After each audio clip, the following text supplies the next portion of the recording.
What's up, everybody? This is your boy Uber Hikari, aka the Nerd Nigga, here to bring you another video with no frills, just the analysis.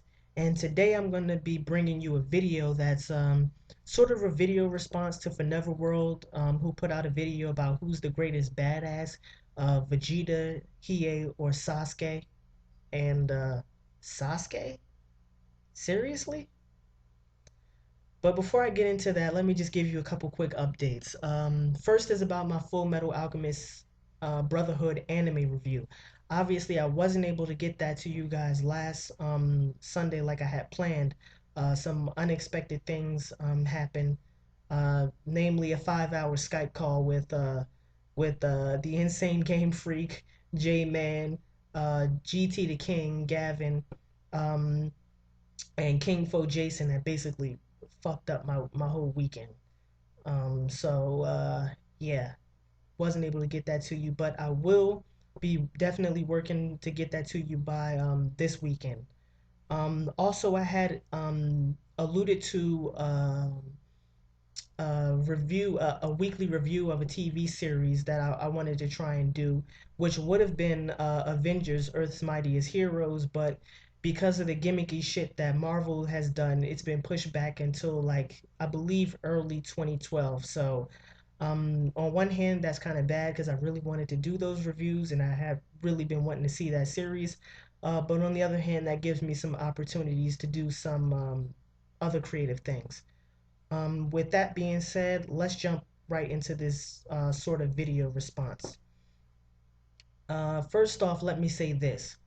The argument I'm about to make about what makes a character badass and about the badass character type um, is not absolute.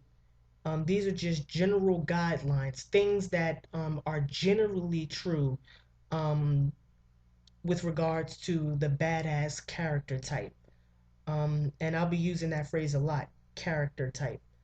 Um, so first of all, Sasuke is not even in the same league as Vegeta or a Hiei. I mean, first of all, you know, Vegeta and Hiei, actually have some sort of complex characterization, and the roles that they play in their respective mangas, and anime change throughout the series.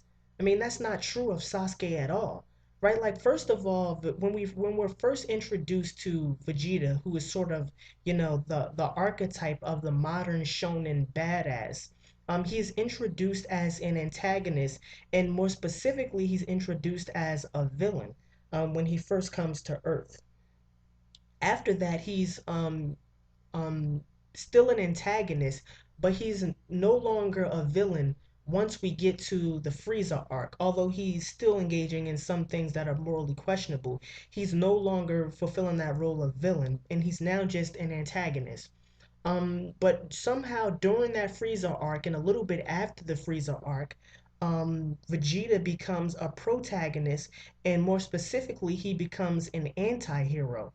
Vegeta actually has some complex characterization where the role that he plays actually evolves as the series goes on. And on top of that, he actually has some sort of psychological complexity. So if you think about it, and I don't remember anybody else ever mentioning this before, but Vegeta actually has an inferiority complex. And you can clearly see this. He's obsessed with his pride. He's completely arrogant. That's why he's always saying things like, I'm Vegeta, the prince of all Saiyans, right? Like his favorite tagline. And it's because he's the prince of all Saiyans that he believes that he should be the one to be more powerful. And so he's always chasing or always trying to rival Goku, and somehow Goku always manages to edge him out. And so that's what sort of produces his inferiority complex. So, although DBZ is not generally known for its storyline or its complex plot, or for its characterization, Vegeta is actually one of the characters in DBZ who actually gets some very good characterization. And it's the same thing with Hiei, for example. Hiei is, another archetypal badass who, starts off as the sort of antagonist slash villain, but then he also evolves into a protagonist and a sort of anti-hero.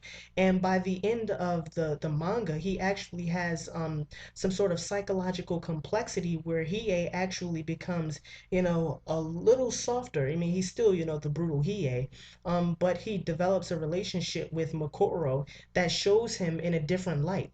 And on top of that, he also has some psychological complexity because he suffers from, abandonment issues, basically. Remember how he gets that Jagan eye. He gets the Jagan eye only by promising the person who performs the operation that he won't seek out his sister Yukina. So he's, very actively trying to repress or to bury his feelings, and he's also dealing with the fact that he was a fire demon, born within a clan of ice demons, and his mother basically had to abandon him and give him up. So he actually has, some sort of um, complexity in terms of his characterization, in terms of how he evolves as a character within the manga, since his role changes from, the antagonist slash villain to the protagonist and anti-hero. But he also has some psychological complexity.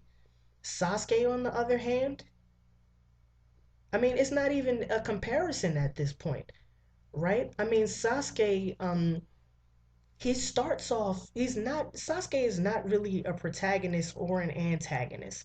um his role within the manga is more is a little bit complicated because we don't see this technique being used all that often.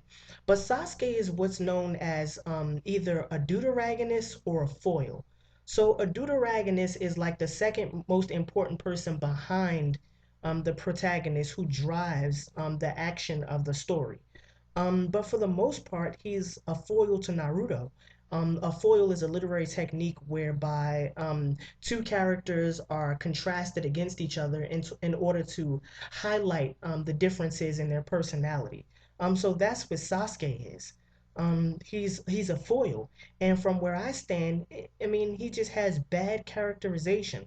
I mean, of course, he suffers from some sort of psychological trauma, but he's really just a cliche revenge sort of antagonist. I mean, he evolves into an antagonist and I guess sort of like a villain as the series goes on because he moves from wanting to take revenge against Itachi to wanting to wipe out Konoha, which to me doesn't make sense at all, and I'll just get into that a little bit later. Um, so he's really just a one-dimensional revenge sort of character.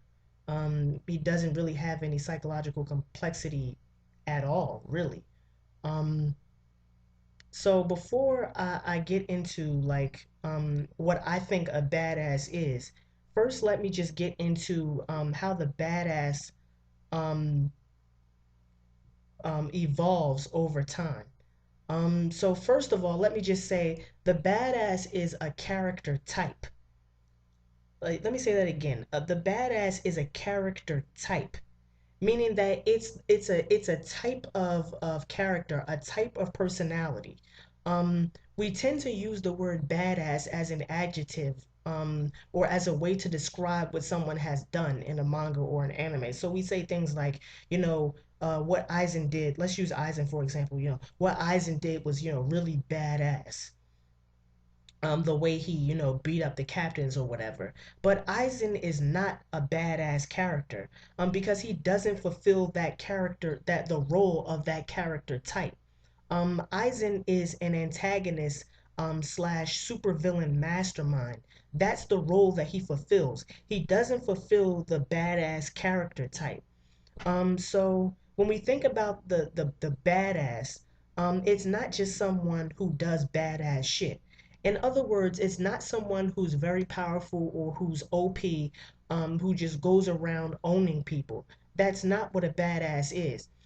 If a badass was just a very powerful person or an OP character, then every protagonist and every antagonist in any shonen manga for the most part, would qualify. Because in some respects, all protagonists and all antagonists have to be powerful. Otherwise, there's no good action. There's no good fights, and there's no good conflict between the protagonist and the antagonist.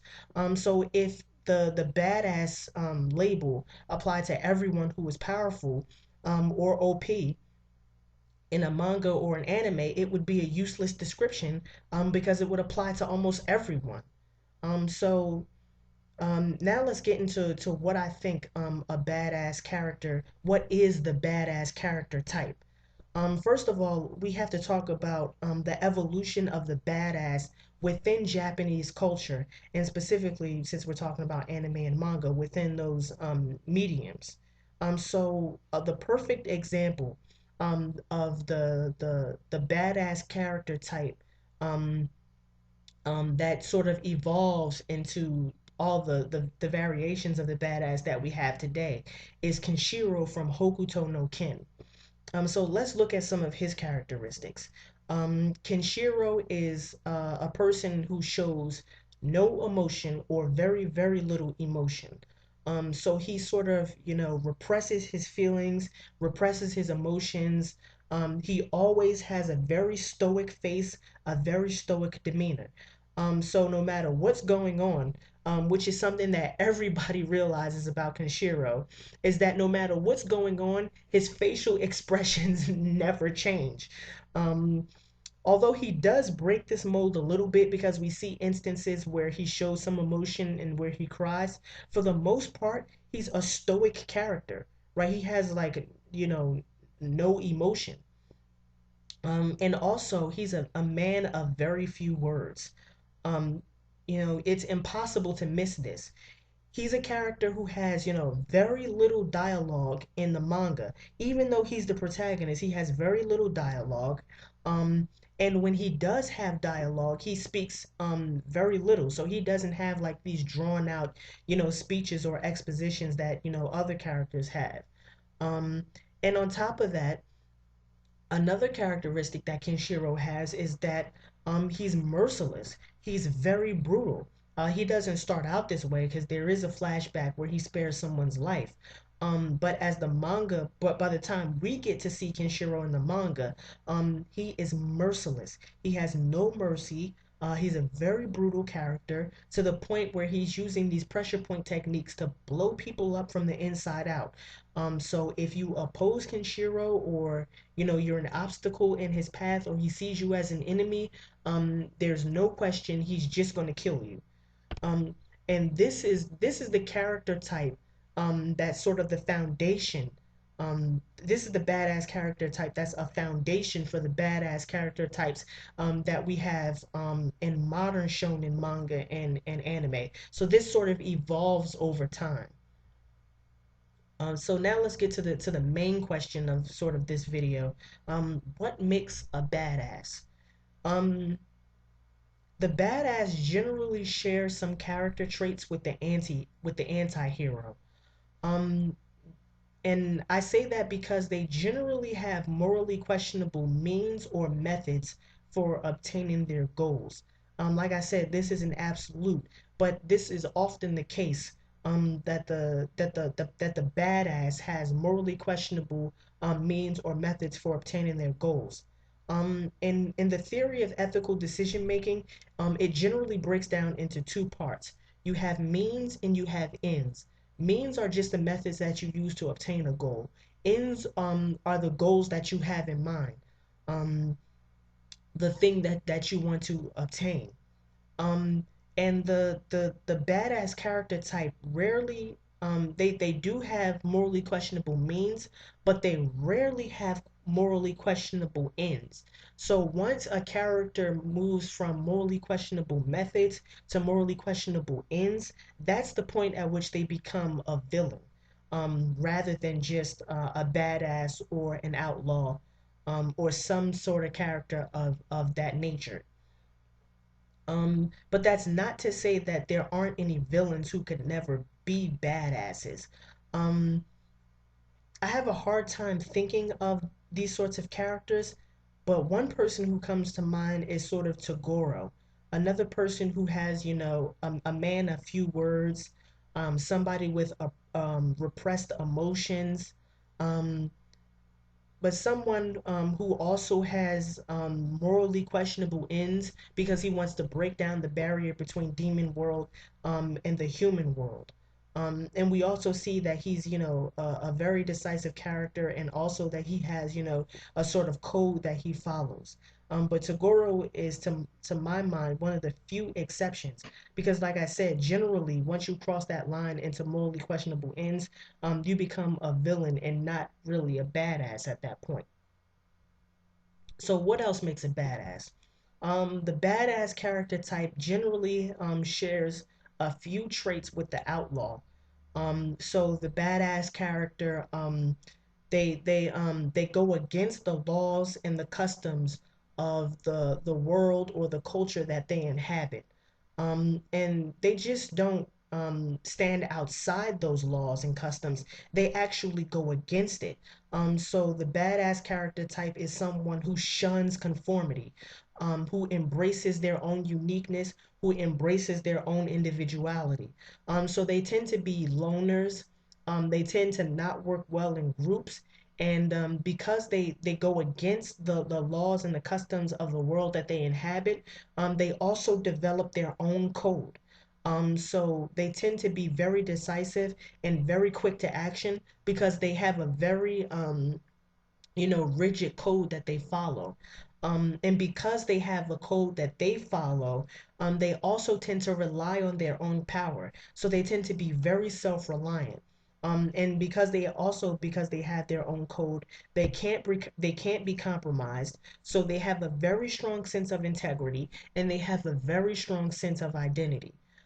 So think about Hajime Saito from Rurouni Kenshin, who follows this almost to a T.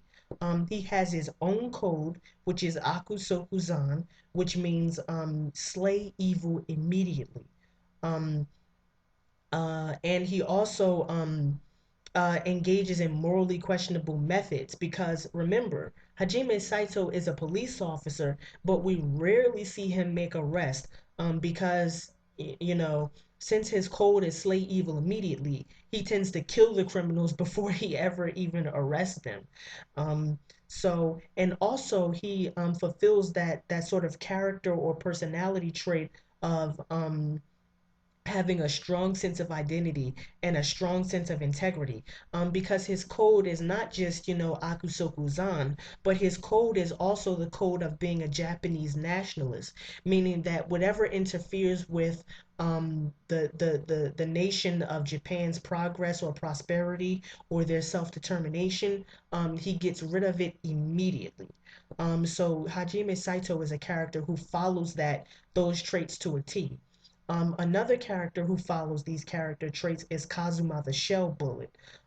Another person who has his own code, who is very decisive, who relies on his own power, and that's actually a motif throughout that anime, S Cry Ed, because remember, I believe it was in the sixth episode of that anime where he gives, that sort of speech about indecision. He says that once you decide on a course of action, um, don't have any doubt because once you have doubt, it spreads to the people around you like a plague. So he also follows that character type of having a code that he follows, and his code is one of shunning conformity, embracing his own individuality, and relying on his own power. Like I said, that's a constant motif throughout that anime. Is him relying not on anyone else, but relying on his own power. And he also fulfills that role of the sort of outlaw, because he goes up almost single-handedly. He goes against the organization wholly, by himself. Um, so yeah. So what are the some of the other characteristics of the badass character type? They tend to engage in very brutal ways of taking out their opponents. And they engage in something that can loosely be called justice without mercy. So once they identify you as a target, um, they attack you and they go at you with no mercy. And they engage in a method that I think can be called something like systematic destruction. So think about the character Scar from Full Metal Alchemist, who's a perfect example of this method of systematic destruction. When Scar is introduced in Full Metal Alchemist as an antagonist, um, remember what he's doing at the beginning of Full Metal Alchemist. He is a serial killer. I mean, he's literally a serial killer. He's going around in a very cold, very calculated way, identifying and targeting state alchemists and killing them. And in a very brutal way. I mean, he's just not killing these people. He's grabbing them. His characteristic move is to grab somebody by their face and use alchemy to destroy them from the inside out. Scar is a loner, mostly because, well, even when he finds, some Ishbalans who are still alive, he still, deserts them and goes out on his own. So, he fulfills that characteristic of being a loner, fulfills that characteristic of having, very repressed emotions, being very cold and calculating, having his own code where he only attacks state alchemists. He's on top of that, he's an outlaw. Because he's a part of the country Amestrius, but he follows his own code and he's attacking um, the government of the country where he resides. So Scar is again another character who follows these sort of traits, these personality traits almost to a T. So now let's talk about Sasuke and whether or not he can be considered a badass. To me, Sasuke is not a badass. Although Sasuke is somewhat of a loner, because we get to see at the beginning of Naruto, he's reluctant to really join in with Team Seven, Kakashi, Sakura, and Naruto. Um, and although he, leaves that team, he's not a loner. He's not self-reliant. Remember, he relies on the power of Orochimaru. He joins with or he allies with Orochimaru because he believes that Orochimaru can give him the power that he needs to be able to take revenge on Itachi. So he's not a loner. Also, even though he becomes like a rogue ninja and he sort of leaves his village behind, he's not an outlaw. An outlaw is not just somebody who stands outside their culture or who stands outside the law. It's someone who actively goes against the law, who resists conformity because they want to have their own code and they want to live their life based on their own standards. And so they want to be self reliant. Sasuke doesn't fulfill these personality traits at all. Like I said, he allies with Orochimaru, he becomes a rogue ninja, but he doesn't go against the grain. He doesn't go against um, Konoha or the laws that govern shinobi. Um, in fact, I mean, he actually does the opposite because his loyalty to the Uchiha clan is so great that it makes him want to take revenge on Konoha. So, in a lot of ways, Sasuke is not an outlaw at all. On top of that, he forms the group Hebi, which then becomes Taka. So again, he's not a loner. He doesn't rely on his own power. He forms his group. I mean, he could have, relied on his own power, and after he released those people from the rule of Orochimaru, he could have just told them to, go their own way. I don't want to be bothered with you, and stuck with that. But he didn't. He forms his own group, Heavy, and he still. Um, I don't think that group is together now, but that group eventually becomes Taka once he finds out about what really happens from Toby. And again, he doesn't have any code at all. One of the defining characteristics of the badass and of the sort of outlaw figure is that they have their own code. Sasuke has no code whatsoever. He's just a one-dimensional revenge character. I mean, that's all Sasuke really is. Hajime Saito has his code of Japanese nationalism in Akusokuzan. Kazuma has his code of self-reliance. Scar has his code of only attacking state alchemists. I mean, Sasuke has no code whatsoever. He just wants to take revenge on Itachi and then to take revenge on Konoha. That's all Sasuke is. No sort of psychological complexity, no complexity of characterization, just a revenge sort of antagonist slash villain. And then one thing that really irks me about Sasuke when people try to claim that he's a sort of badass character is that he's never done anything that is morally questionable. He has no kills, no kills whatsoever. Okay, he does have some kills. Apparently he killed some samurai at the Five Kage Summit, but those are like cannon fodder characters. I mean, they're not characters that would make you believe that he's sort of engaged in something that's morally questionable. Um, when he's about to kill Karen, he's stopped, I believe, by Sakura. When he's about to attack Sakura, he's stopped, I believe, by Kakashi. Um, and then when he does engage in a fight, um, the people that he's fighting against always, take the suicide option. So Dieter was a character who blew himself up. Danzo was a character who killed himself. And we may be tempted to say something like, well, Sasuke beat them so bad that their only option was to kill themselves. Um, but that's not very badass, is it?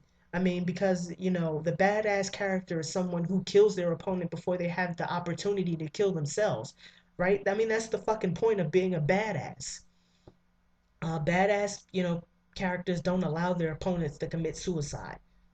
That goes against the very idea of what it means to be a badass.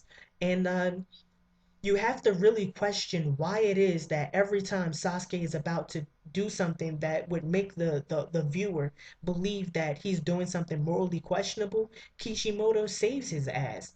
And I think that the reason why Kishimoto saves him is because he wants to leave open the possibility of Sasuke's redemption. And this goes against the very idea of a badass because the badass doesn't need redemption. They follow their own code so that they follow their own code, and they live their lives in such a way that they can't be judged by other people's standards. So the badass doesn't need redemption. That's not to say that the badass is never redeemed, but their status as a badass is never contingent upon whether or not they can be redeemed. Um, so yeah, Sasuke is, that's another reason why Sasuke is not a badass character. And on top of that, um he at this point Sasuke to me is just a bad character because he's irrational. He's not cold, he's not calculated. Even after it's explained to Sasuke by Toby the real reason behind why Konoha massacred the Uchiha clan, um, he decides to, take revenge on Konoha, which, if you think about it, doesn't make any sense whatsoever. Um, there was actually a complex set of considerations that surrounded Konoha's decision to wipe out the Uchiha clan, namely that the Uchiha clan was plotting a coup d'etat, meaning that they wanted to take over the government of the Hidden Leaf Village. That would have started a civil war not only within Konoha, but it might have started a civil war within the country of fire, and it would have destabilized the government and allowed the country of fire to be attacked by some of the other rival nations. So even when it's explained to him that this would have been the direct consequence of the Uchiha clan engaging in a coup d'etat, Sasuke still decides to attack to take revenge on Konoha, which makes no sense whatsoever. Um, so at this point, rather than being a badass character, Sasuke is just an emo bitch. Um, he's selfish. He wants to take revenge on Konoha because that's just what he wants to do, which is completely opposite of The badass character type. The badass character type doesn't do things because that's just what they want to do. They do things because they have a code, they follow that code, and they're obligated to follow that code. That's the motivating reasons behind why a badass acts the way they do. It's not just because they have, some selfish notion of revenge. So yeah, for all those reasons, not only is Sasuke not um uh even in the discussion for, the greatest badass of all time, he's not even a badass, and on top of that, he's a fucking, sorry ass excuse for a character. Kishimoto should get his shit together, because Sasuke is just a fucking horrible character, a horrible one-dimensional character who's only focused on revenge, and even his revenge is not justifiable because it's based on irrational, a sort of irrational loyalty to the Uchiha clan. So yeah, that this is your boy Uber Hikari, aka the Nerd Nigga. Just brought you another video with no frills, just the analysis. Peace and have a blessed day. And also, I heard about, what happened to Ziploc Gory, and I just want to let him know that my condolences go out to him and go out to his family. And if there's anything I can do to help you cope with this situation or to, ease your suffering, just reach out to me and I'll be there for you. So, yeah, my condolences go out to Ziploc Gory and his family. To everyone else, peace and have a blessed day.